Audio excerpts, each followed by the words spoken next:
Monsieur le secrétaire perpétuel et monsieur le vice-président de l'Académie de médecine, monsieur le vice-président de l'Académie des sciences, mesdames les secrétaires perpétuels de l'Académie des sciences, chers consoeurs, chers confrères, chers collègues, chers amis, mesdames et messieurs. J'ai le plaisir d'ouvrir cette séance conjointe avec l'Académie de médecine. Nous traitons aujourd'hui d'un grand sujet. Et d'ailleurs, en regardant la salle pleine, on voit que ce sujet attire énormément de monde. Je pense que c'est un sujet très bien choisi. Je dirais presque que c'est un méga sujet, celui des mathématiques, des mégadonnées, de la santé et du cancer. Donc c'est un grand programme pour une petite après-midi, mais je pense qu'on va apprendre beaucoup de choses. Alors ce sujet a été initié par l'Académie des sciences, au niveau de l'Académie des sciences, par Cédric Villani, aujourd'hui député et premier vice-président de l'OPEXT. Cédric Villani n'est pas là aujourd'hui, il est actuellement en Afrique avec le président de la République, mais nous pourrons l'écouter tout à l'heure au moyen d'une vidéo. L'organisation de la séance a été portée par Bernard Nordlinger de l'Académie nationale de médecine et Nicolas Ayache de l'Académie des sciences. Et c'est Nicolas Ayache qui présentera dans un instant la problématique et le contenu de la séance. Et Bernard Nordlinger va traiter des messages à emporter, les take-home messages, en fin de session. Donc sans plus tarder, on a choisi de donner la parole donc à Daniel Couturier qui va nous dire quelques mots. Et puis ensuite, très rapidement, on passe la parole à Nicolas Ayache. Merci, Monsieur le Président. Je voulais simplement dire qu'il y a un peu moins d'un an, Bernard Nordlinger, membre de l'Académie de médecine, et Cédric Villani proposaient d'entreprendre une réflexion pour nous aider à préciser l'apport du big data en médecine. De façon à rendre la démarche aussi accessible que possible, il a été décidé de prendre un exemple dans un certain domaine. Le cancer était le premier domaine qui venait à l'esprit. Ce groupe, qui compte 26 membres appartenant aux deux institutions et qui a fait venir à lui quelques prestigieux invités extérieurs, a entrepris avec beaucoup d'enthousiasme l'exploration de ce domaine en plein développement et qui suscite beaucoup d'espoir. Quand le comité de liaison entre les deux académies a proposé de consacrer une de nos séances à ce sujet, les réflexions étaient déjà avancées. Un programme intéressant et bien équilibré a pu être rapidement mis au point. Je tiens à souligner le dynamisme de Bernard Nordlinger et de Cédric Villani. Ils n'ont pas ménagé leur peine pour nous apporter une vision large et objective de ce sujet. J'ajoute, d'une façon plus générale, la conception d'une séance biacadémique à partir des réflexions d'un groupe de travail mixte s'est avérée extrêmement fructueuse. Cette façon de faire pourrait être considérée comme un exemple pour l'avenir. Merci.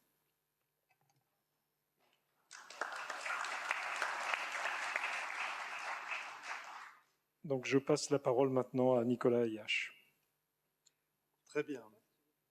Non, mais ce sera mieux d'ici. Donc, chers consoeurs, chers confrères, mesdames et messieurs, notre groupe de travail s'est réuni une dizaine de fois cette année, a auditionné plus d'une trentaine de chercheurs, de médecins ou d'industriels. Et donc, comme l'a rappelé le président, Cédric Villani, qui devait introduire cette session avec nous, est empêché puisqu'il est à Ouagadougou aujourd'hui. Et il nous a transmis une courte vidéo que nous allons maintenant regarder.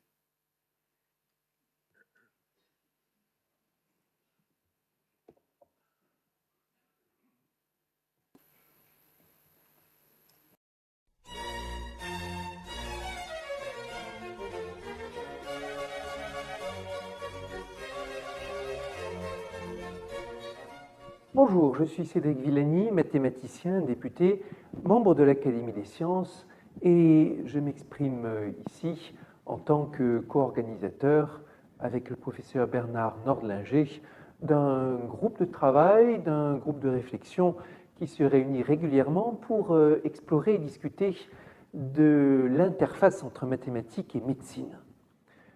Mathématiques et sciences du vivant, de façon générale, c'est une collaboration qui a mis longtemps à émerger. Pendant des siècles, la mathématique et la physique sont allées main dans la main avec un enrichissement mutuel très important en termes de concepts. En revanche, l'interface mathématique sciences du vivant, a émergé seulement de façon bien plus récente et de façon assez frustrante, il faut l'avouer, parce qu'on a réussi en la matière à isoler qu'un très petit nombre de concepts théoriques. Alors, on espère que dans tout ça, les sciences mathématiques, avec la caisse de résonance que constituent les sciences du numérique, peuvent apporter une aide précieuse, peuvent apporter de l'ordre un petit peu. Et on a vu ça émerger à travers plusieurs directions. Première direction, c'est l'analyse d'images, reconnaissance de maladies, de reconnaissance automatique d'organes, diagnostic automatique pour des tumeurs, toute une série d'applications liées à l'identification et à la classification, et qui ont été rendues possibles par l'arrivée de grandes banques d'images, de nouveaux algorithmes pour l'analyse statistique, des techniques dites d'apprentissage qui permettent à partir de banques d'exemples d'entraîner un algorithme à reconnaître automatiquement dans quelle catégorie on se place.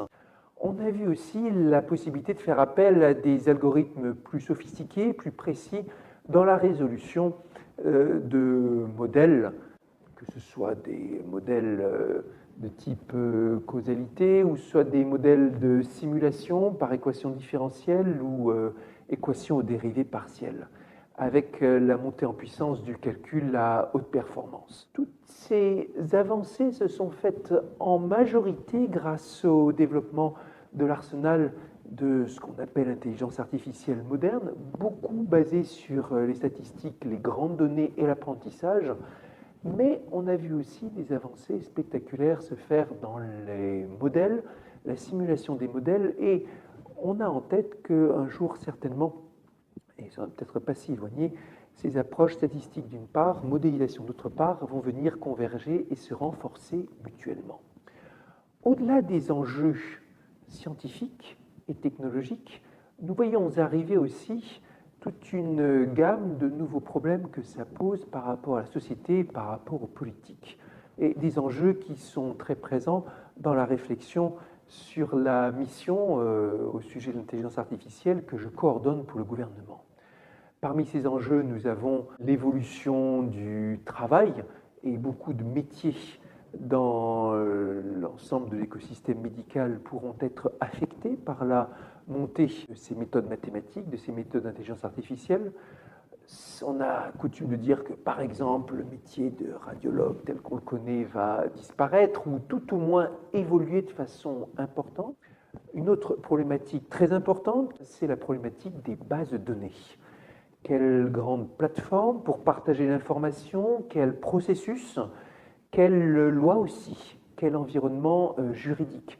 Comment faire en sorte que les données qui sont dans nos hôpitaux, dans nos systèmes administratifs de santé, puissent alimenter les projets de développement au service du bien commun, au service de la santé des citoyens, au service des projets de recherche, au lieu de juste être classifiés et protégés par le secret médical. Évidemment, nous avons à cœur la protection des données personnelles, la protection du secret médical, mais d'un autre côté, la société ne peut pas s'interdire d'exploiter ces données pour l'usage collectif. Et vient derrière le débat sur l'éthique en général, qui en 2018 va nous occuper, le débat sur la révision de la loi de bioéthique, dans lequel il faudra revisiter des notions telles que justement partage des données, consentement éclairé du patient pour un usage qui peut sembler de plus en plus dur à appréhender. Un très grand enjeu en corollaire sera l'explication. Explication aux experts, explication aux praticiens, compréhension mutuelle des différents mondes. L'événement qui se tient aujourd'hui sous les auspices conjoints de l'Académie de médecine et de l'Académie des sciences en est un exemple. On est sur des enjeux passionnants, avec beaucoup de promesses, un certain nombre d'inquiétudes aussi. Pour expliciter les promesses, pour dissiper les inquiétudes, il convient d'en discuter, et pour que la société puisse s'emparer du problème, il convient d'en débattre de façon publique. Voilà, je vous souhaite une excellente journée en compagnie d'orateurs passionnants et d'un thème qui est passionnant.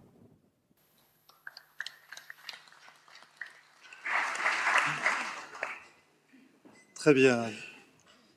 Donc, comme cela vient d'être rappelé par Cédric Villani, notre session aujourd'hui introduit un domaine scientifique et technologique qui évolue très rapidement et dont les enjeux médicaux sont immenses.